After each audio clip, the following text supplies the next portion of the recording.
Assalamualaikum warahmatullahi wabarakatuh.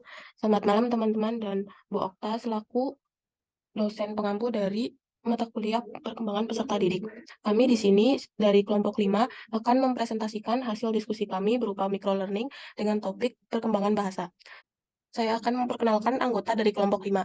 Yang pertama adalah Adelia Isna dengan NIM akhiran 081, kemudian ada M. Sodikul Ihsan dengan NIM akhiran 092, kemudian saya sendiri Inayatun Nafiah dengan NIM akhiran 098, dan yang terakhir ada Rian Cahya dengan NIM akhiran 103.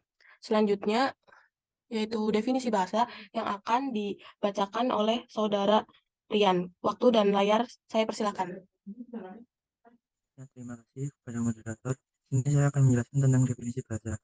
Menurut KBBI, bahasa merupakan sistem lambang bunyi yang arbiter yang digunakan oleh anggota suatu masyarakat untuk bekerja sama, berinteraksi, dan mengidentifikasikan diri, sehingga memiliki peran sebagai alat komunikasi dalam kehidupan sehari-hari. Next. Semakin tinggi tingkat penguasaan bahasa seseorang, semakin baik pula penggunaan bahasa dalam berkomunikasi. Artinya, bahasa tidak hanya sebatas alat komunikasi, tapi menjadi multifungsi bagi kepentingan manusia. Selanjutnya, saya kembalikan kepada moderator.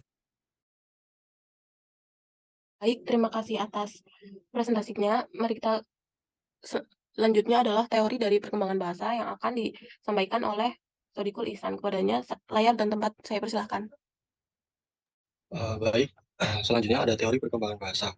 Menurut Surna, Newman, dan Panderiot di 2014, teori perkembangan bahasa dapat dikelompokkan menjadi 4, yaitu sebagai berikut. Yang pertama itu ada teori behaviorisme. Perkembangan bahasa anak yang memperoleh kemampuan berbahasa sangat dipengaruhi oleh faktor penguatan dengan bentuk demonstrasi suara atau ucapan.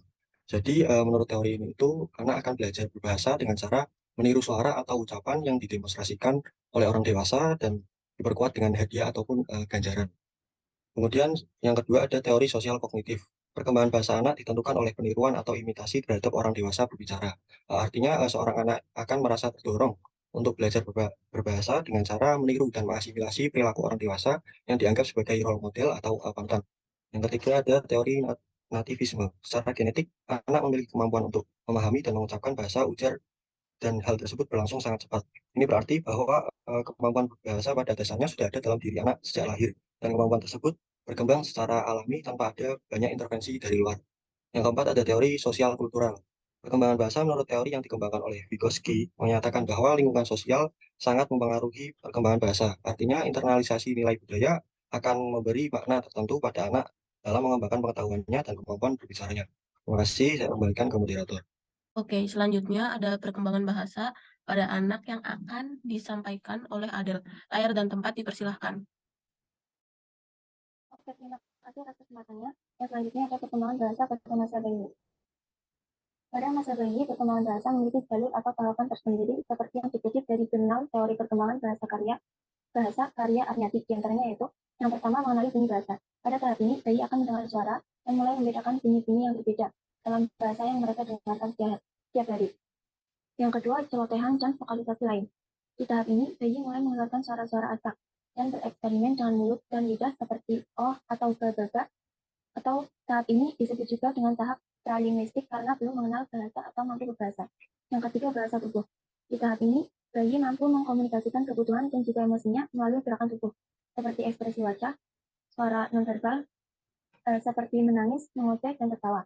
Yang keempat, kata-kata pertama. Selanjutnya, kata-kata pertama di tahap ini, bayi mulai menggunakan kata-kata pertamanya, seperti mama atau papa.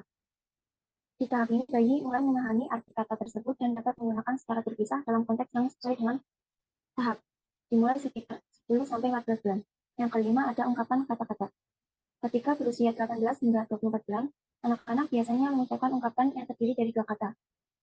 Contohnya seperti mobil besar, bawa pulang, dan lain sebagainya. Next.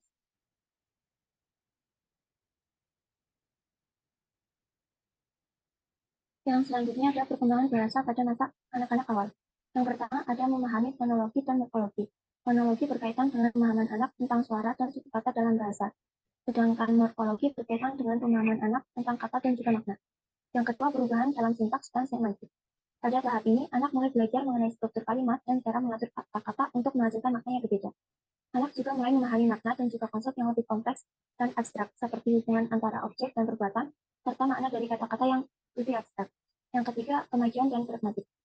merupakan cara anak berbicara agar sesuai dengan situasi yang ada dengan memperhatikan norma dan etika dalam berkomunikasi. Yang keempat, literasi anak-anak kecil. Dalam hal ini berkaitan dengan keterampilan anak dalam membaca dan menulis meskipun kemampuan mereka masih terbatas.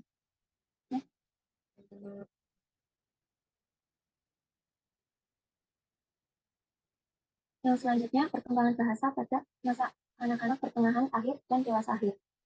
Di tahap perkembangan ini, ditandai dengan kemampuan anak untuk menggunakan bahasa secara lebih kompleks dan efektif. Mereka dapat memahami kalimat yang lebih rumit, menghasilkan kalimat yang lebih panjang dan lebih kompleks, serta mampu mengarang cerita yang dapat dimengerti.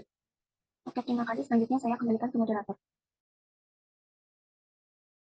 Saya selaku moderator, mohon maaf apabila ada kesalahan, karena kebenaran datangnya dari Allah. Kurang lebihnya mohon maaf. Wassalamualaikum warahmatullahi wabarakatuh.